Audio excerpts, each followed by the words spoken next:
Hari ini Kamis 11 November tahun 2021. Media Gempara.com sekaligus Gempar TV ya lagi diskusi ringan, berbincang-bincang atau membedah tentang pendamping desa. Ya harus jujur ya, saya sendiri awam. Itu apa sih peran dan fungsi pendamping desa?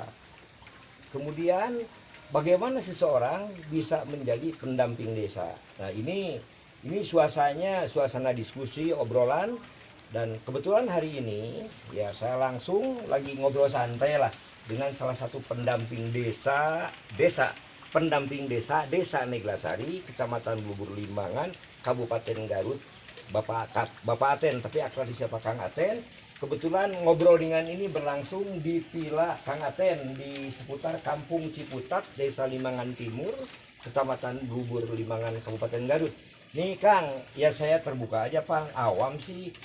Setelah dana desa cair yang nilainya lebih dari berratus juta, ya ini ada pendamping desa. Kalau dulu kan tidak Pak. Nah ini sebetulnya yang mendorong atau yang menjadi motivasi atau asbabul nujul kalau istilah kiai lahirnya pendamping desa itu bagaimana ceritanya Kang Aten?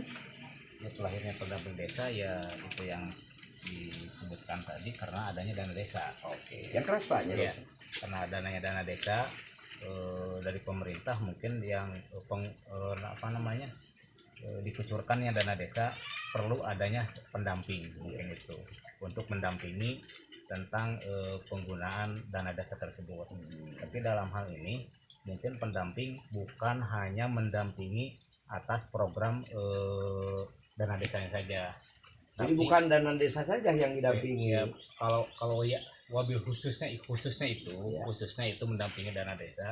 Ya, tapi mendampingi desa adalah mendampingi desa seutuhnya.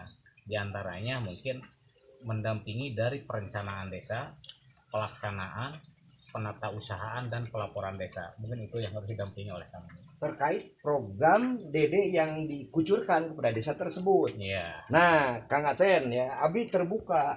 Ini kan dana desa yang nilainya 1 miliar lebih sekarang. Katanya tidak sekaligus dikucurkan Pak. Ada termen ke-1, ada termen kedua, ada termen ketiga.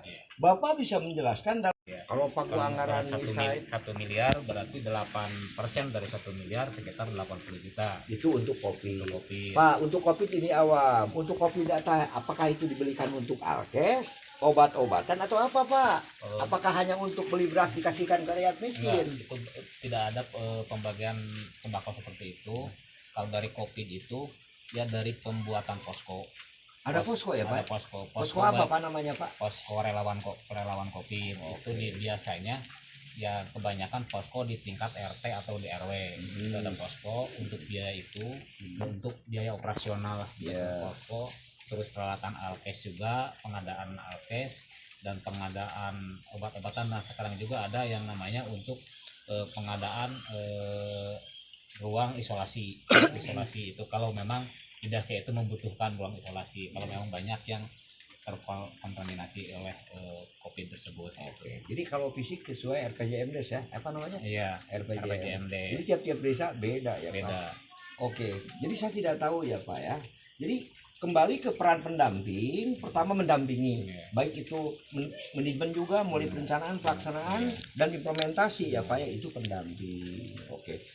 Nah Pak, biasanya ketika dana desa cair, pendamping terjun ke lapangan, ini misalnya swaklola terkait fisik, pembangunan misalnya TPT, ya, terlepas diborongkan atau tidak, yang penting melibatkan desa tersebut. Itu peran pendamping mengontrol Pak. Monitoring. Monitoring kegiatan. Monitoring kegiatan apakah pelaksanaan kegiatan itu sesuai dengan rencana, kalau dengan perencanaan atau tidak, mungkin itu. Oke. Pak, nih saya sedikit bertanya terakhir Kang.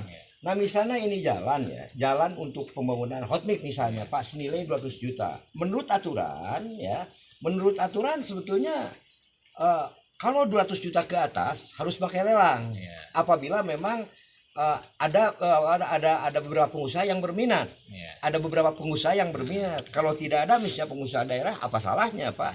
Nah pertanyaannya, Bapak bisa menjelaskan kalau memang lelang, mekanisme lelangnya harus sesuai ya Pak ya?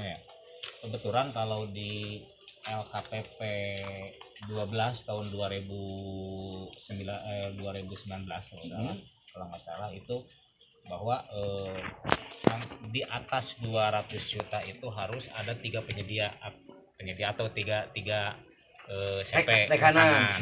tiga rekanan. Jadi sebenarnya untuk dana desa itu dana desa itu bahwa pengerjaan itu harus swakelola.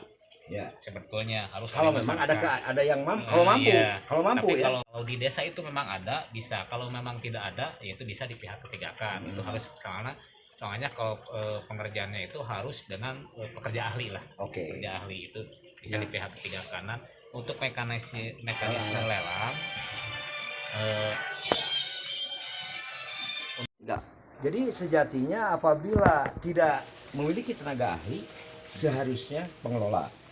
Apabila tidak punya ahli. Nah, kemudian apabila misalnya ketua lelang penting tidak, Pak? penting. Sangat penting. Penting. Soalnya biasanya kalau dari panitia lelang, kalau dia membutuhkan orang teknis, ya itu dia bisa memanggil orang teknis atau konsultan untuk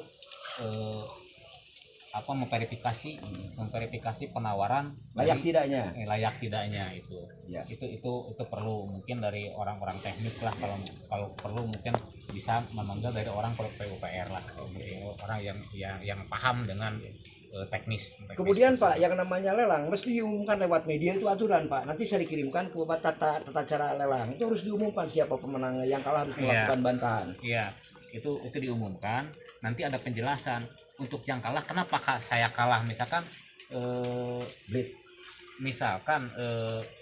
si CP tersebut harga paling murah gitu kan. Itu tidak bisa jadi patokan, harga paling murah itu jadi pemenang. Jadi pemenang. Tidak Jadi bisa harga patokan. yang paling murah tidak menjadi ukuran. Atau patokan, itu menang. Iya. Ya. Tapi Itu kan bonafidilitas dilihat perusahaan pertama dari administrasi. Ya. Gitu kan. Terus kalau misalkan harga misalkan dari dari hasil RAB yang dibikin oleh desa atau dari efisiensi harga segala macam terlalu jauh, terlalu murah, mungkin nanti dilihat dari kualitas. Mau seperti apa kualitasnya? tengah-tengah ya Pak ya. Ya, itu mungkin ada ya penawaran lah dari Pagu itu ada sedikit ada nantinya ada negosiasi juga. Jadi begitu ya Pak. Jadi hukumnya wajib diumumkannya. Kemudian panitia mengundang, lu mau ikut lelang, tolong bikin harga atau ajukan harga. Dan panitia lelang hukumnya wajib mengumumkan peserta lelang ya. Dan lebih jelasnya nanti saya dikirimkan tata cara dan teknik lelang. Oke, demikian perbincangan langsung dengan Kang Aten. Kebetulan Kang Aten sendiri sebagai pendamping Desa Neglasari. Kalau di desa, kalau di rumahnya beliau itu adalah tokoh masyarakat Tapung Ciputat. Terima kasih Pak Aten. Mudah-mudahan Anda panjang umur, dimudahkan dalam segala urusan. Terima kasih.